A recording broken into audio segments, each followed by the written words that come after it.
Good day, everyone. We are the Group 4 and we're going to report the Lesson 12, which is Taking Charge of One's Health. Taking Charge of One's Health. Introduction. Medical professionals advise avoiding stress for health as it triggers life threatening illnesses and it leads to hasty decisions. To cope, individuals need patience, emotional quotient, a solution driven perspective, and a positive outlook, avoiding blame free attitudes and negative actions. So, ang medical daw, ang kanang mga doctors, nag-advise jud sa atua na kanang ikuan gani, like kanang dili ta magpalabi sa stress ba, like i-minimize na to atong pagka-stress kay ang stress daw ug kanang una-unaon nimo siya kay mulala gani siya, like sa paglala na kay maka-affect na sa imong health. Like for example, mag-overthink ka. 'Di ba, mag-overthink ka dili ka katog tagagabi eh. So ug di ka katog tagagabi kay imong dugo kanang muubos gani siya. Oh, muubos siya ba niya. Syempre og kanang dili na kakatog ya maubos imong dugo, anemic kon jud kaya and it possibly leads to kanang death gani ing ana nga kanang mga illnesses ba. So ang doctors nag-advise jud na kanang dili jud magpalabi sa stress kay maka-cause jud na siya kanang mga bati sa atong lawas. And kanang ni ana pud na kanang dapat gani kanang dili ka magpalabi sa stress ba, like kanang imbes na kanang stress ka maghuna-huna kag negative, dapat kanang mo focus ka sa kanang positive ka kanang mga sides, like dili pud ka kanang magpalabi og kanang mag-blame gani sa kanang imong kaugalingon ingana, like kay wala nimo nabuhat ang kanang certain nga thing, so ingana siya dapat di jud ta magpalabi og stress.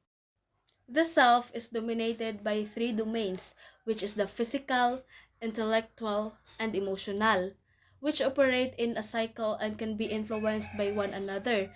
So, ang self daw kanang naa siya kanang tulo ka kuan katong physical, intellectual, and emotional. So, ug kanang naa gani dili kanay ang tulo daw kay kanang nagwork na siya as one gani kay para kanang ma-healthy gani ang person nga na. Nya ug naay kanang usa ka domain nga kanang di siya mo function or kanang nagkahinay gani siya or unsa ba kanang maapektuhan gani ang uban nga domain, like for example sa emotional. So ug kanang for example lang no, nagsakit ka nga na hurt ka, nya kanang ug na hurt ka kay maapektuhan gani ang kanang duha ka domain, which is the physical and the intellectual. Kay ug ma-hurt ka sa emotional naman na nimo, maapektuhan gani imong physical, like kanang imo barong defense mechanism sa imong hurt, sa imong kasakit kay di ba ka mukaon, imo ba siyang una-unaon permi, mag-overthink ba ka. So mauna ang tulo ka domain. The physical domain includes coordination, strength, and well-being. The intellectual domain includes alertness, analytical functioning, logical analysis, memory or recall, and communication. The emotional domain includes creativity, sensitivity, mood, perception, and awareness. Personal health responsibility. Steinbrook 2006 emphasized the importance of personal health responsibility in disease prevention and healing protocols. Personal health responsibility involves active participation in one's own health and healing plan through education and lifestyle changes. So dapat daw as a tao, as a human being, dapat responsible ta sa kanang atong health. Dapat kanang ato jud lang kuan ang atong health ingana. So like for example, kanang nagkasakit ka, ya imong sakit kay diabetes nga na. Kanang you have to kanang change gani your lifestyle kay para ma-prevent to siya nga disease ya. Para maayo kay nga na para di to mo samot imong diabetes nga na. So you have to change your lifestyle nga na, you have to kanang plan kung unsaon siya mag-heal gani nga na. So mao na ang kanang personal health responsibility. Stress. Stress refers to the reaction of our physiological and psychological self to any kind of demand or threat. Not all stress is negative or unwanted. Sometimes, there are positive stresses that are aptly called eustress. So, di na lang nako siya kuan ang stress kay balo naman ta kung unsa na ang stress no, kay stress naman pud ta. So, ang ako lang kuan kay 'di ba kanang we all know nga kanang ang stress gani kay kanang murag bad gani siya, like bad effects nga na. So naa sa day siya kanang nasa day ay positive stresses nga kanang ginganlan og eustress. Eustress is a beneficial stress that can be in the form of physical, psychological, and biological stimuli. Literally, the Greek prefix eu means good, hence the word eustress means good stress.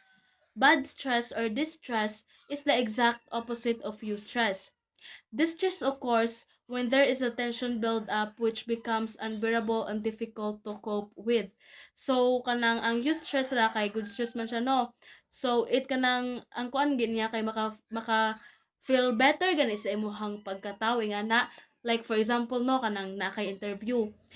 So naa man kay interview kay kanang nagtuon ka nga na para makapasar para ma-ace to nimo nga interview. So good stress siya kay nagtuon man ka so at the end nakapasar man ka, wala man ka nahagbong ing ana. Good stress siya kay naka-feel better gani siya sa imuha ing ana. O kanang nakakuan siya ba like naka-help siya og grow sa imuha. So ang bad stress kay kanang makakuan gani ka kanang miserable sa imuha ba nga na kanang wala gyud siya kanang positive nga effect sa imuha, like di siya maka-grow, dili siya maka-help og pa-develop sa imuhang kanang skills ing ana. So mao na siya ang bad stress or distress. Stressor is any event that compels a person to adjust or change. So ang stressor kay kanang naka-change gani sa tao, like naka-adjust sad ba nga na. Catastrophic events and life-threatening experiences are abrupt, unforeseen experiences or traumas such as natural calamities, military combats, terrorist attacks, accidents, and physical and sexual abuse. So, ang kanang catastrophic ba kay kanang nakadamage yun pa maayo sa imuha, like kanang nakakuan jud siya 100% ba nga na. So, naa sad to ang kanang catastrophic, mao sad na ang kanang sexual abuse, mga terrorist attack, katong Abu Sayyaf ba to something ing ana. So naa sad siya nabilong sa catastrophic event. So for me, katong na-experience nako bitaw katong Yolanda typhoon gani. Naka-experience jud ko ato kanang grabe jud siya trauma sa ako aba. So naato siya nabilong sa catastrophic events kay kanang naaman to sa natural calamities. The second stressor is life changes and strains, include separation of parents, illness in the family, change of workplace, transfer of domicile, and other circumstances that demand people to adjust. So sa kaning life changes kay kanang kung ana sa di ka nang mag-separate pa ka na magbuwag imong magpapay nga na kanang mo-adjust, syempre mo-adjust jud ka, di ba?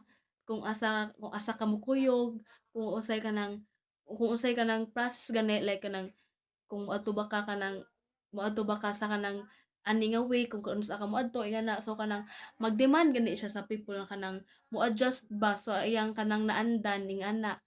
Mao na siya ang life changes kanang maka-change jud sa imong life nga literal. So the third stressor is chronic problems which exist for a long period, which include circumstances such as suffering from a serious illness, having irresponsible neighbors, and the failure to acquire a lucrative or high-income job. So sa kaning chronic problems kay kanang dugay-dugay gani mo siya nga antuson like long period jud ba. Like for example na kay sakit nga kanang serious jud ka lang imong sakit gani. So syempre mag-antos jud ka anag kanang dugay-dugay kung like labi nagdili ka mo inom og tambal siyempre mag-antos jud kag dugay-dugay kanang wala kay kanang ika-pa-doktor ing ana. So mao na siya ang kanang chronic problems kay kanang mga long period gani siya nimo siyang kanang maantos or kailangan antuson ing ana. Everyday hassles. These are irritations, pressures, and annoyances that may not be significant stressors by themselves but whose cumulative effect can be significant.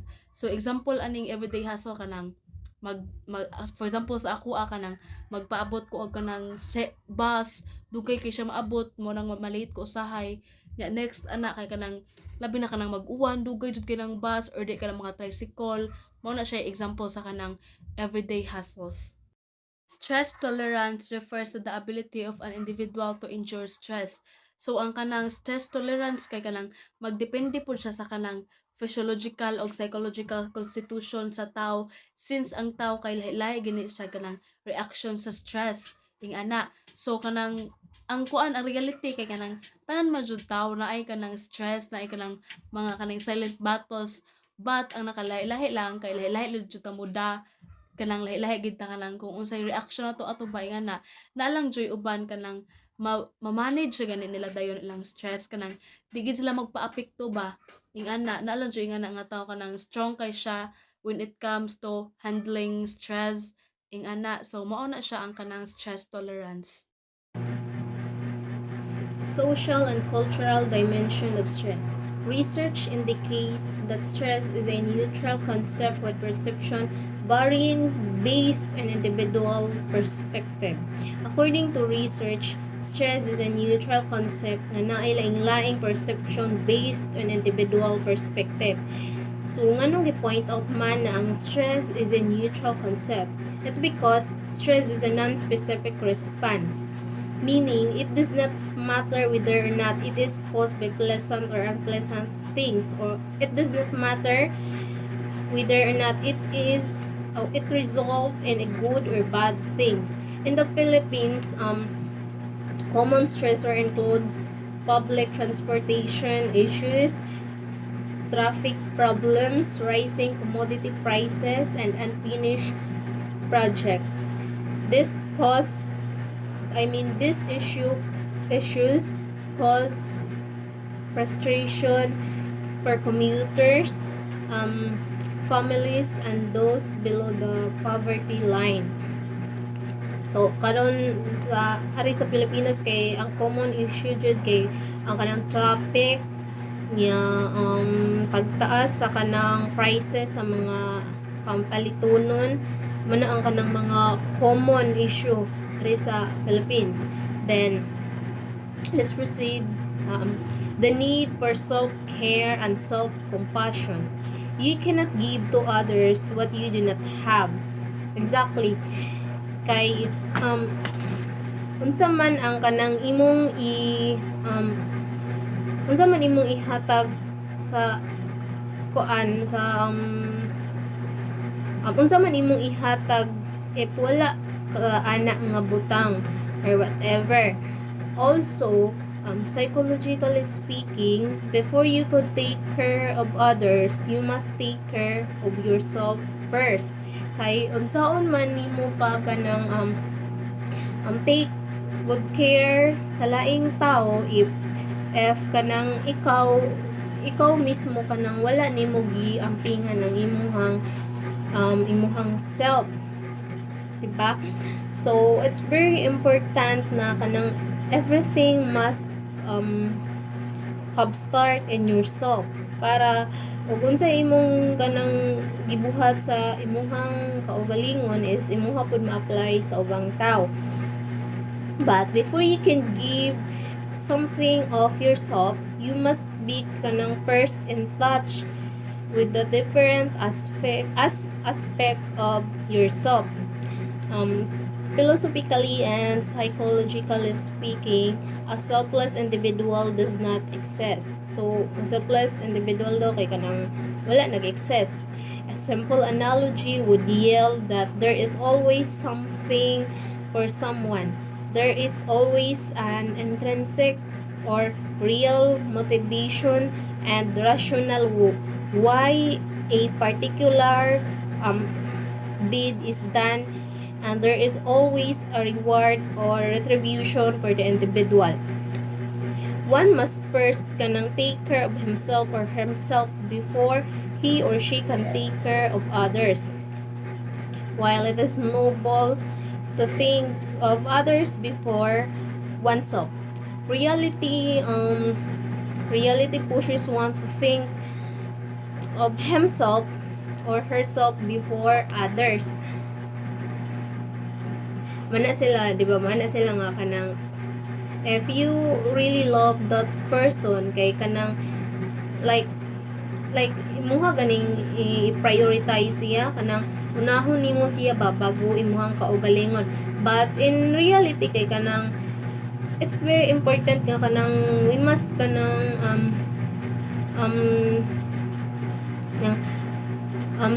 take good care of ourselves first so that we can kanang take good care sa another person, sa laing tao. Kay what if kanang na something bad happen, ay something kanang mahitabo sa imuha, then how could you kanang take kanang so nimo pagamping sa kana nga tao if naay something bad mahitabo sa imuha, diba? So just like sa akong giingon, everything kanang must have start sa imuhang self before others. Okay. Self-care refers to all activities that a person does to maintain and improve his or her physical, psychological, emotional, social, and spiritual well-being. Means taking the time to do things that can help you live well and improve both your physical and mental health. So self-care kay kanang naay 5 ka dimension. Number 1 is physical self-care. Physical self-care includes all the activities that one does to maintain and improve his or her physical well-being, like consistently sleeping for at least 8 hours, drinking 8 glasses of water a day, and then eating healthy and nutritious foods, taking vitamins, and exercising. So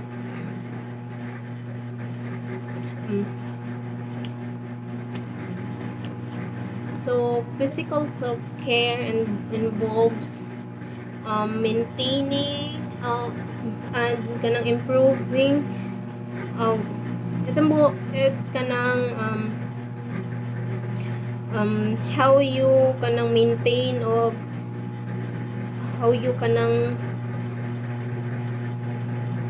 make things to kanang improve your physical well-being. So dapat kanang you must kanang sleep at least 8 hours, and then you kanang drink 8 glasses of water a day, and then you must kanang eat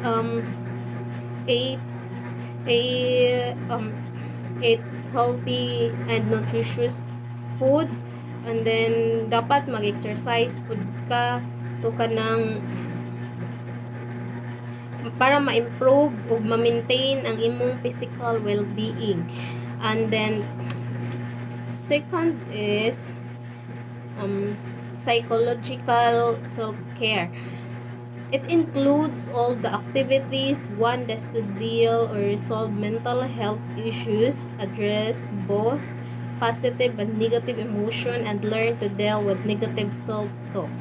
So psychological self involves addressing mental health issues, addressing both positive and negative emotion, learning to manage negative self-talk or self-criticism.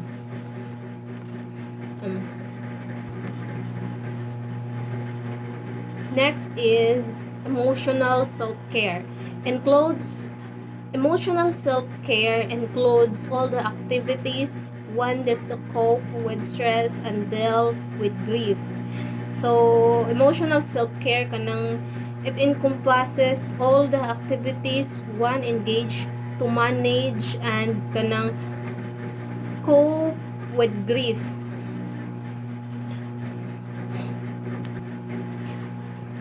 Also, emotional self-care kanang involves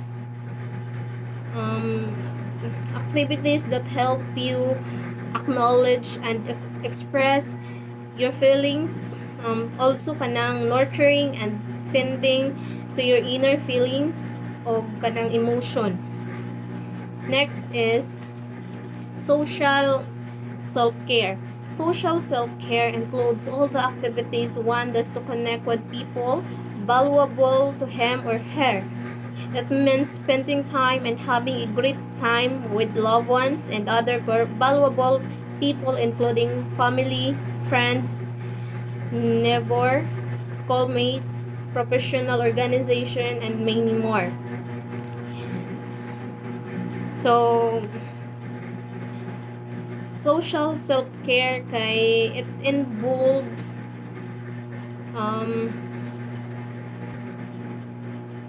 social self-care is kanang the act of taking care of one's own well-being and kanang through maintaining positive social relationship and kanang by establishing meaningful connection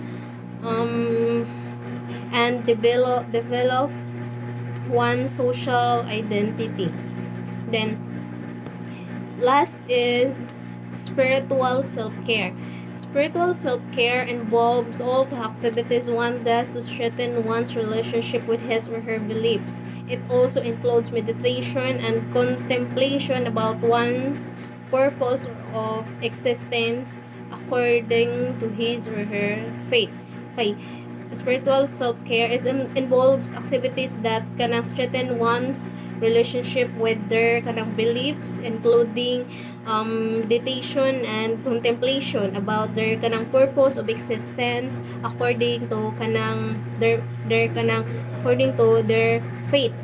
Yeah, it's kanang help you kanang develop and deeper kanang your kanang deeper sense of meaning nya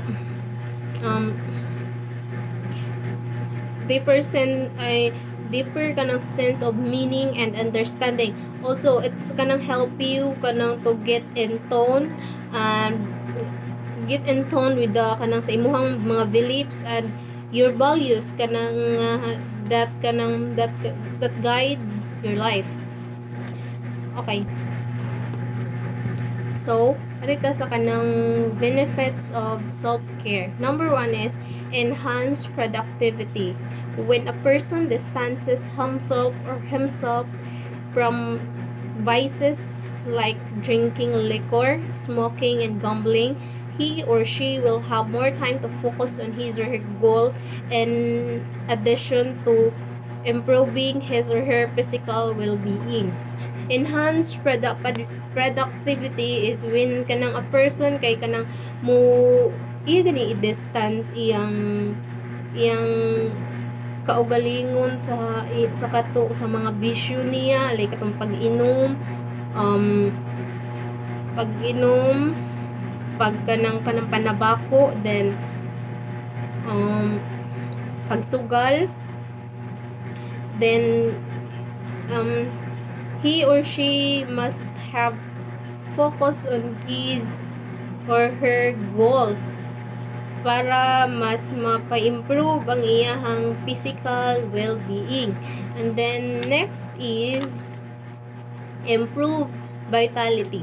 Physical care activities like exercising, eating the right food, drinking enough water, and getting enough sleep increase resistance to disease. Unhealthy habits make a person kanang vulnerable to disease.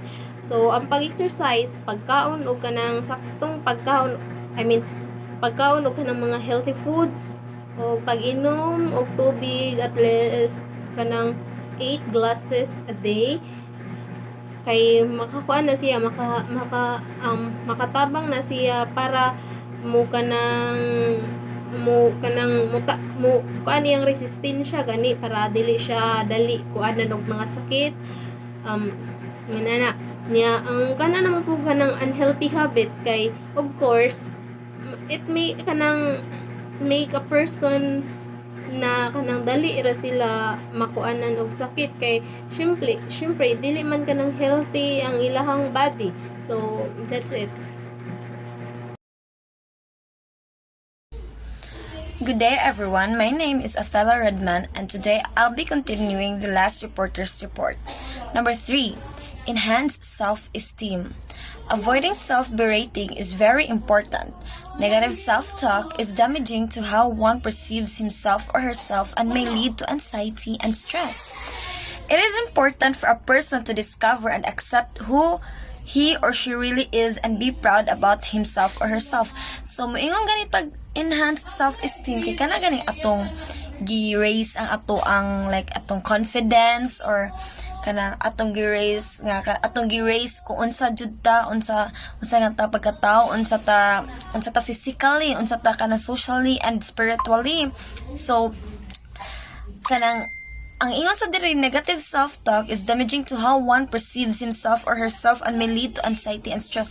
Kabantay mo anang kanang murag kanang di ba na tao if ever gani na kulbaan or stress kay ilahang kanang mag self-talk sila like ilang ilang i-comfort ilang kaugalingon, like ilang confidence ilang kanang ipataas nga kanang like ilang i-encourage nga kanang buhaton ni inana kay kung moingon man siya tag negative self talk kay kanang ganin mo yun nga what if di na ko kaya, so diba negativity kayo siya. So para sa imuha maingay kag sa enhanced self-esteem ang pagkanang encourage sa imong kaugalingon nga kaya na nimo, kay usa na siya sa step. Then avoid negative talk because tungod man pud ana jud murag imo gani ma-degrade imong kaugalingon at dili nimo kanang dili imbis sinon imong tabangan imong kaugalingon, wala na noon kay matabang sa imong kaugalingon kay tungod imo nang gid kanang gi-look down. Number 4, increased self-knowledge. After a person discovers and accepts who he or she is, it is important for him or her to know what he or she wants and what he or she loves to do. With this, one will be able to live life to the fullest according to the purpose he or she has. Increased self-knowledge. Diba, dili man all the time nga kanang oh yes, we learned from kanang most knowledgeable others by Vygotsky, diba? Then we also ought to learn by ourselves, like kanang naman dyan ay times nga kanang murag through exploring or discovering kanang kita mismo may maka-educate sa atong kaugalingan. Then usa na diri ang increased self-knowledge. So maingit ang increased self-knowledge kay murag after ni mo ma-discover imong kaugalingon, murag you get knowledgeable about din nga so kanang through my observations di ko ganahan ani, di ko ganahan ana niya kanang usa sad anang increased self-knowledge nga makatabang siya sa ato kay ma-aware man jud ta sa atong lihok, sa ato ang behavior, sa ato ang the way we talk, the way we act. So usa sa na makatabang ang increased self-knowledge sa ato kay through this man sa jud kay kanang murag aside sa kanang mas self-aware ka kay kana ganing kibaw na kamo lugar sa imuhang kaugalingon in many occasions. So usa pod ani daay no kay kanang if ever gani nga na increase dim imong self-knowledge kay dili na ka maignorante sa laing butang kay kanang ikaw naman mismo mo ikaw na mismo ang kana educate gani sa imong kaugalingon.